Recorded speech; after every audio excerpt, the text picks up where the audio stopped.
Bonjour Ludivine. Bonjour Alice. Aujourd'hui dans Ouest France vous répond, on s'intéresse à la question suivante. De quel côté de la route doit-on marcher ou courir, seul ou en groupe? Dites-nous tout. Il faut savoir qu'un marcheur ou un coureur est considéré comme un piéton, donc il doit suivre le code de la route qui dit que lorsque le bord de route est aménagé, qu'il y a un trottoir, la première chose à faire est d'y rester sous peine d'une amende de 4 à 7 euros.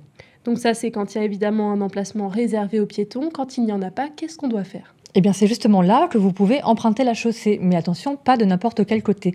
Du côté gauche de la route, tout au bord. C'est là, et ça a du bon sens, que vous verrez mieux les véhicules arriver en face de vous.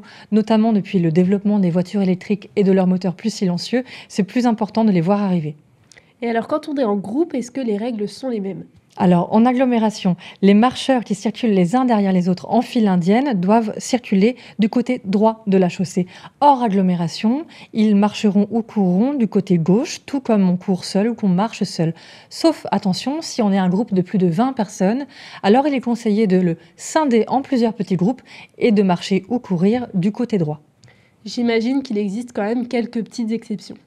Oui, il y en a. Il y en a s'il y a par exemple des travaux ou des obstacles sur votre chemin. Là, bien sûr, vous pouvez traverser la chaussée. Et il y a aussi des exceptions dans les virages avec des mauvaises visibilités. Merci Ludivine pour toutes ces réponses.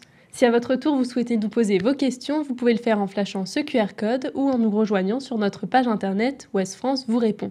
Merci et à la semaine prochaine.